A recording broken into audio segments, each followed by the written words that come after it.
Mari kita berdoa. Terima kasih Bapa, terima kasih Yesus untuk segala kasih dan kebaikan kemurahan Tuhan yang masih Tuhan berikan kepada kami sampai dengan pagi hari ini. Engkau temani kami sepanjang malam istirahat kami, dan pada pagi hari ini kami bangun dengan selamat. Sebelum kami beraktivitas, kami mau bersekutu dengan Tuhan, berdoa, memuji memuliakan nama Tuhan, dan mendengarkan kebenaran firman Tuhan melalui channel YouTube ini. Berbicara bagi kami Tuhan, karena kami telah siap untuk mendengarkan kebenaran firman Tuhan. Dalam nama Yesus kami sudah berdoa dan mengucap syukur. Amin. Shalom ibu bapak saudara terkasih dalam nama Tuhan kita Yesus. Semangat pagi. Bertemu kembali di channel Rionando Butar-Butar dalam khotbah 5 menit aja tuh 5 untuk renungan harian.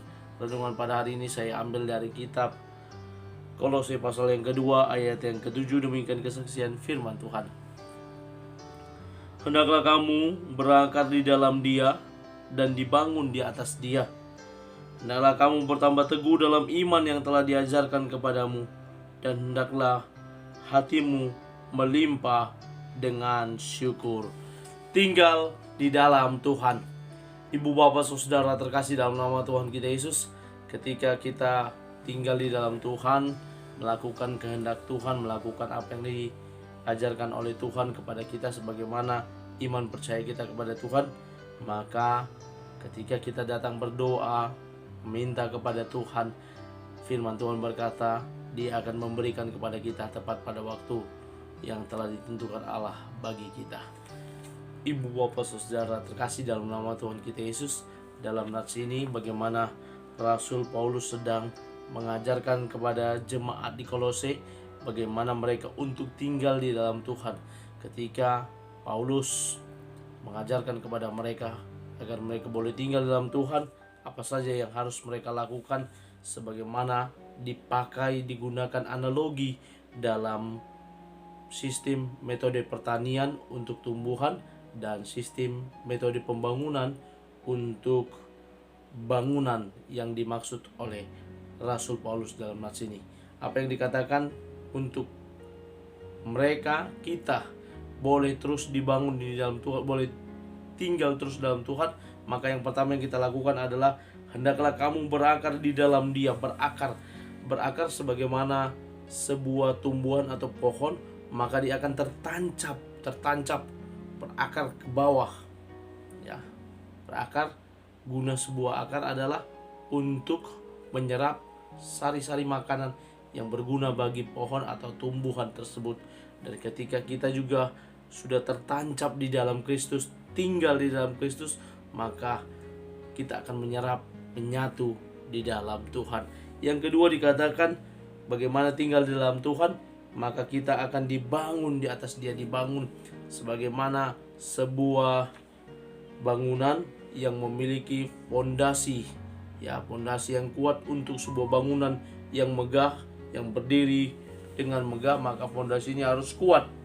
Ya, fondasinya harus kuat, dan fondasi itu pula yang mengakibatkan bangunan tersebut tetap kokoh dan teguh.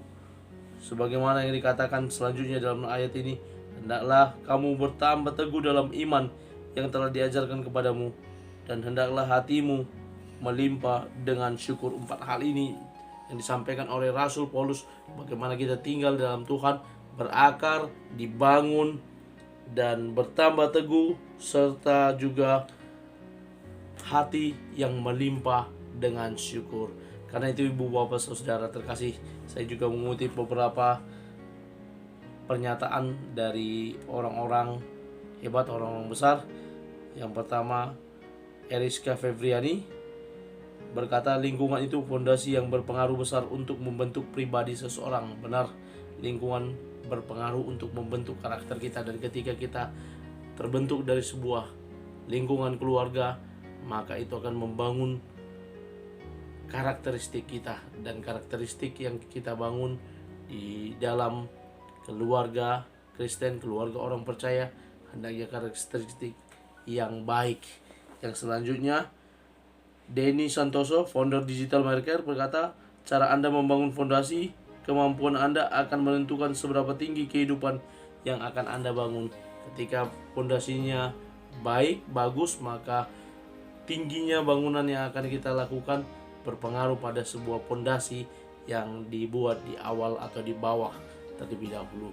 Karena itu ibu bapak saudara, mari kita terus belajar untuk tinggal dalam Tuhan, untuk terus berakar, bertumbuh, dibangun, dan hati yang penuh dengan ucapan syukur kepada Tuhan, karena Dia Tuhan yang senantiasa memberkati hidup kita. Amin. Kita bersatu dalam doa.